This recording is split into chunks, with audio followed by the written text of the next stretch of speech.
Itu Pak. Jadi kalau pertanyaan Anda tadi, bagaimana supaya kita bisa berkomunikasi dengan Tuhan, suara Tuhan bisa benar-benar berbicara kepada kita, nampaknya kita harus melakukan penyucian diri begitu Pak. Selamat datang di MPF TV. Kami hadir bukan mencari pemenang, kami hadir mengajak berpikir. Silakan Bang, apa yang mau Anda sampaikan? Ya, saya mau bertanya sama Bang Edis, bagaimana caranya supaya kita bisa berkomunikasi dengan Tuhan, Bang? Bagaimana supaya kita bisa berkomunikasi dengan Tuhan? Ini pertanyaan yang menarik dan ini juga menjadi PR besar saya, Bang. Begitu, Bang. Ya, jadi memang di dalam hati kecil saya, memang saya itu mempertanyakan, gitu, Bang. Ya, mengapakah nabi-nabi atau orang-orang di dalam kitab suci itu kalau kita baca, mereka kadang ketika berdoa Tuhan itu bisa menjawab, terdengar suaranya. Tetapi kenapa pada tahun 2025 ini kok itu jarang sekali? Nampaknya ini kalau pikiran saya, tapi ini belum tentu juga benar. Nampaknya memang sudah langka orang-orang di tahun 2025 ini, orang-orang yang suci. Kayaknya Bang, ini menurut saya ya, kayaknya untuk berkomunikasi dengan Tuhan supaya Tuhan mau berbicara kepada kita, nampaknya perlu yang namanya kesucian diri. Begitu Pak. Jadi kalau pertanyaan Anda tadi, bagaimana supaya kita bisa berkomunikasi dengan Tuhan, suara Tuhan bisa benar-benar berbicara kepada kita, nampaknya kita harus melakukan penyucian diri begitu Pak. Mungkin dengan doa puasa seperti itu. Ya Bang, karena dalam hidup saya kan terpikir ya bahwa tujuan hidup ya cuma itu Bang, bisa menemukan Tuhan yang benar-benar Tuhan gitu. Iya, seperti itu memang Bang. Memang pada awal-awal kekristenan ya, di awal-awal bagaimana Kristen ini terbentuk, betapa orang-orang Kristen itu adalah orang-orang yang paling dekat dengan Yesus begitu. Ketika berbicara, Yesus menjawab.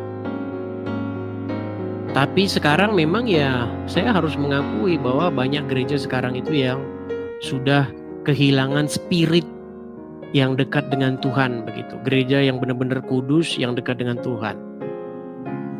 Seperti itu. Kalau itu harus saya akui. Begitu, ya Bang, karena apa ya Bang, di dalam hati itu perasaan hidup itu nggak sempurna kalau belum ya itu bisa seperti itu Bang gitu.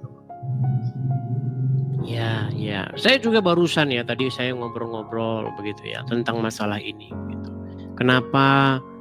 Karena saya juga ngobrol dengan, kalau saya nggak live gini kan saya ngobrol gitu dengan seseorang mengenai masalah iman ini begitu.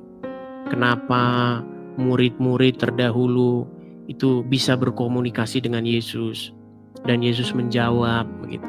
Tapi kenapa kok gereja sekarang nggak ada yang penuh dengan roh begitu? Kenapa gereja sekarang itu sepertinya kehilangan kuasa penyembuhan, kuasa mujizat, kuasa seperti yang dilakukan oleh jemaat mula-mula begitu. Seperti itu. Padahal tanda orang-orang Kristen itu sebenarnya itu mereka akan menumpangkan tangan di atas orang sakit dan akan sembuh.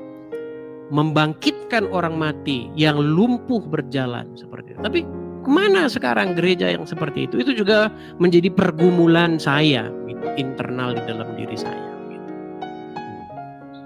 Nggak Bang, misalkan ya kita didatangi Tuhan yang benar-benar Tuhan itu lewat nyata maupun lewat mimpi gitu Bang. Ya itu juga Bang harapan saya. Keinginan saya adalah bagaimana supaya Tuhan berbicara dengan saya dalam mimpi. Itu doa dan pergumulan saya yang saya minta belasan tahun Bang. Tapi belum ada jawaban. Tapi apakah saya harus berhenti percaya? Ya enggak. Iya benar. Begitu. Tapi ngomong-ngomong Anda Muslim? Ya untuk saat ini ya Bang. Nah kalau Anda Muslim jangan harap Allah mau berbicara kepada Anda. Ya makanya kan saya butuh belajar Bang. Kalau dalam agama Islam Nabi adalah seseorang yang mendapatkan wahyu, mendapatkan firman dari Tuhan, betul nggak? Iya.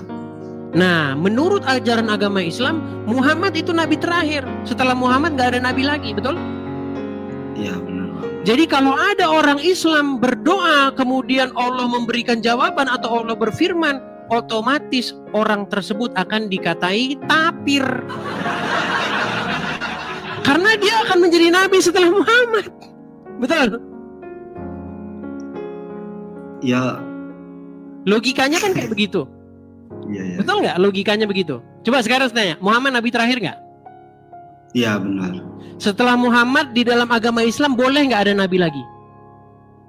Setelah Muhammad itu kalau yang saya baca ya Bang, dalam sejarah itu katanya nabi palsu seperti Musailamah al-Kadzab gitu. Iya. Jadi di mana ada orang Islam mengaku mendapat wahyu dari Allah, Allah berfirman kepada dia, di detik yang sama orang tersebut harus dihukumi kafir.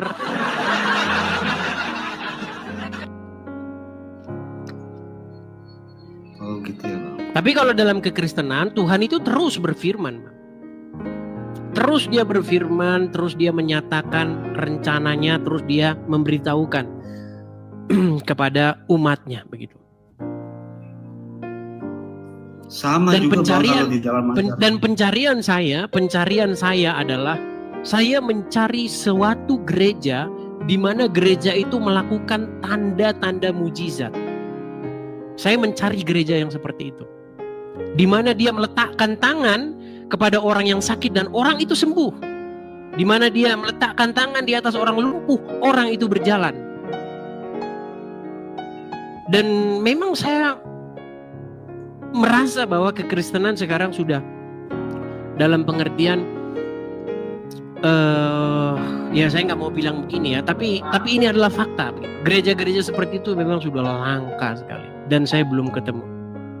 Tapi ya Bang Edi, selama saya lihat di live-nya Bang Edi situ, saya kok salutnya itu semuanya itu kompak semua sama Bang Edi gitu loh. Kompak gimana? Maksudnya apa ya, familiarnya itu dapet gitu Bang. Itu yang saya salut itu Bang. Iya, kekristenan kan memang harus seperti itu, saling menguatkan. Iman itu kan naik turun Bang. Iya. Saya, Anda, dan orang-orang lain itu imannya pasti naik turun. Ketika ada cobaan menerpa, ketika ada ujian menerpa, ketika kita berseru-seru kepada Tuhan, kok tidak ada jawaban, seolah-olah kita mempertanyakan, gitu kan? Makanya kita harus punya yang namanya komunitas. Nah, di dalam kekristenan, komunitas atau persekutuan itu cikal bakal gereja. Gereja itu munculnya dari situ. Gereja itu adalah persekutuan, perkumpulan orang-orang percaya. Diibaratkan seperti bara api. Kalau kami berkumpul sesama dengan bara api, maka kami akan terus menyala. Tetapi ketika kami berpisah, maka ketika iman kami lemah, tidak ada yang menguatkan. Itu makanya gunanya persekutuan. Makanya kalau dalam Kristen itu ada yang namanya gereja atau komsel. Itu supaya kita ketemu, saling berbagi. Gimana perjalanan imanmu? Ujian apa? Nah, ya sharing sama teman gitu. Kekristenan seperti itu Bang. Iya, seperti apa ya, benar-benar dalam satu keluarga yang deket banget lah gitu loh Bang. Iya, seperti itu. Oke Bang. Tapi ngomong-ngomong kenapa ini Anda kok masih Islam ini? Ya itu Bang, makanya kan saya kan pengen belajar juga kan sama Abang. Saya itu ikuti Abang udah ya lumayan lah gitu. Tapi gini Bang, di dalam agama Islam itu Anda nggak boleh bilang Allah berfirman kepada Anda, nanti langsung dihukumi kafir. Nggak boleh. Kenapa Bang? Loh, karena kalau Allah berfirman kepada Anda, maka Anda jadi nabi. Iya kan? Tapi dan kalau nabi terakhir itu hanyalah Muhammad. Iya. Begitu. Tidak boleh ada lagi yang menerima wahyu. Wahyu sudah ditutup. Tapi sedikit yang saya tahu ya Bang ya, walaupun itu ya sedikit ya. Itu kan pernah saya baca itu ada ayat yang mengatakan wa matatihim min ayatim min ayati rabbihim ila kanu anham uridir itu Bang. Ya, Jadi artinya sesungguhnya Tuhan itu selalu berbicara dengan kita. Cuman kenapa kita tidak tahu? Karena kita itu berpaling, yang kita pikir hanya duniawi aja gitu, Pak. Itu yang saya tahu gitu. ya, jadi kalau kita berbicara tentang Al-Qur'an, Bang, yang dimaksud berbicara di sini berbicara bagaimana? Karena banyak juga, Bang, Tuhan berfirman kepada saya. Tapi kan nggak taunya itu cuman perasaan dia sendiri, nggak betul-betul berbentuk audio visual seperti itu, atau dalam mimpi, atau dalam sebuah penglihatan, gitu kan? Seperti itu. Karena gini loh, kalau kita bicara kekristenan, Tuhan itu kan benar-benar real begitu, ada gitu loh. Dan dia bisa kita ajak komunikasi. Karena di dalam Bible seperti itu. Ketika misalnya seseorang berdoa kepada Yesus, taruhlah misalnya Simon Petrus atau siapa berdoa kepada Yesus, kan ada jawaban. Yesus menampakkan diri kepada si ini si itu. Ketika si ini si itu berdoa, Yesus menampakkan diri seperti itu. Dan kenapa sekarang sudah jarang orang Kristen yang begitu? Ya karena menurut hemat saya banyak gereja yang sudah kehilangan kekudusan. Begitu.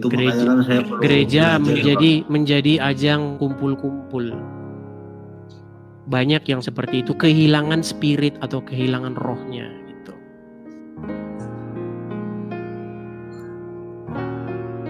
Hanya itu, Bang? Ya, Bang. Terima kasih ya, Bang ya. Oke, sama-sama Ahmad Fauzi Knalpot. Terima kasih ya buat teman-teman ya di bawah ya. Oke, saya turunkan ya, Bang ya. Oke, itu tadi pembahasannya. Tapi ini baru satu bagian dari cerita yang lebih besar. Kalau mau lihat yang lebih seru, cek video lain di channel ini. Klik aja sebelum ditenggelamkan oleh algoritma.